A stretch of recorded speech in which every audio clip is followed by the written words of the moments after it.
Assalamualaikum warahmatullahi wabarakatuh. Pada video kesempatan kali ini mau melanjutkan step down dari PSU utama untuk sampling bias yang kemarin kita beli step down AC/DC ya.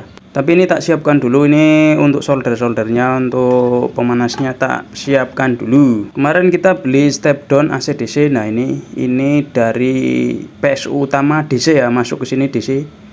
Bisa menggunakan AC PLN langsung, tapi kalau nggak pakai EMI filter pasti noise ya, rawan noise ya. Belum pasti sih, tapi rawan noise. Tapi ini menggunakan PSU utama ya, jadi sudah DC ya. Nah, ini kan bisa AC bisa DC ya. Untuk penyambungannya ini kabel min plus dari PSU utama masuk ke elko ini, kaki elko ini yang 400 volt. Lalu outputnya, nah ini keluarannya di sini, keluarannya 12 volt. Nanti kita coba ya, terus ini buat supply bias supaya nanti nggak usah pakai bias eksternal ya, jadi ini langsung ditanam di drivernya aja. Semoga bisa ya. Ini gedenya cuma sejempol doang, ini kecil ya, sekecil ini sih. Di datasheetnya arus maksimalnya 500 mA ya, setengah ampere ya, dengan tegangan keluaran 12 volt. Kita coba ya, ini tak ganti propnya, tak ganti prop jepit dulu nih supaya mudah ya, soalnya ini kecil banget ini kabelnya. Nah, ini dari PSU utama. Nah, dari min plus PSU utama, jadi sudah DC ya, tegangan DC ya 180 ya, 180. Ini kita coba menggunakan tegangan 180 volt DC min ke plus ya, masuk ke kaki elko 400 volt, terus outputnya ini. Kita coba ya, langsung ya, kita nyalakan SMP-nya coba.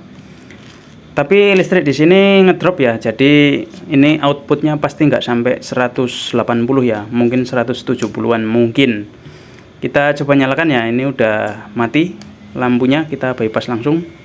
Terus kita cek tegangan yang masuk ya, tegangan yang masuk ke modul ini, modul step down ini, modul step down unyuk-unyuk kecil banget ini, bisa ditempel langsung ke drivernya. Ini kecil tapi nanti kita cari tempat ya. Tegangan utama masuk terbaca 170 volt DC dari min ke plus, berarti 80 ya, 85an ya. Untuk outputnya 11,96 volt DC dari min ke plus. Ini untuk supply bias sih cukup ya, asal jangan ngedrop. Segini cukup 12 volt, ini masih toleransi nih. Tapi ini regulasi 450 mA, tegangannya 12 volt lah kurang lebih.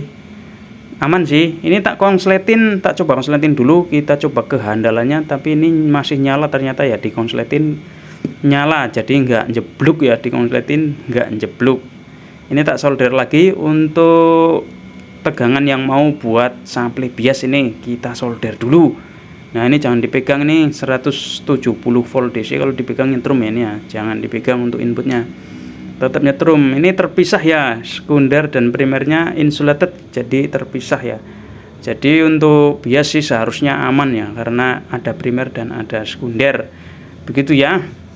Ini kita coba colokkan ke konektor biasnya, ini udah terpasang dari min ke plus 170 di step down pakai modul unyu-unyu ini. Lalu outputnya masuk ke konektor tegangan bias kelas D.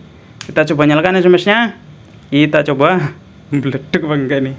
Ini udah nyala ya, coba kita kencangkan. Aman, ini aman, nyala aman, jos.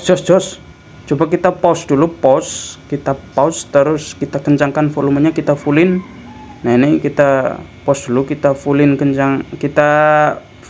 volumenya, terus kita dengerin ke speaker ya, noise apa enggak ya. Soalnya ini kan modul step down-nya unyu-unyu, tapi kan ngambilnya dari DC, seharusnya ripple-nya itu enggak terlalu tinggi ya. Kalau dari PS utama ini sih aman ya, ini enggak ada dengung, ini enggak ada noise. Tapi nanti kita coba cek ripple-nya ya, menggunakan lampu LED saat standby atau menggunakan OSC juga bisa ya. Kita lihat volt peak to peak-nya dari atas sampai bawahnya gitu. Kita lanjut lagi coba. Itu tuh speakernya tuh lumayan kok, suaranya terdengar normal sih. Oke, jadi kurang lebih seperti itu ya. Nanti kita uji untuk ketahanannya, untuk jangka panjangnya seperti apa. Nanti kita dua-duanya kita kasih step down ya, ini kita matikan terus ya, jadi kurang lebih seperti itu ya. Kurang lebih step downnya dari PSU utama DC yang udah disarahkan masuk ke step down, lalu outputnya masuk ke tegangan DC ya. Masuk ke tegangan DC, masuk ke tegangan bias driver begitu ya. Oke, jadi kesimpulannya bisa ya, tapi ini masih perlu pengujian ke depannya ya, seperti apa awet apa enggak begitu. Terima kasih. Wassalamualaikum warahmatullahi wabarakatuh.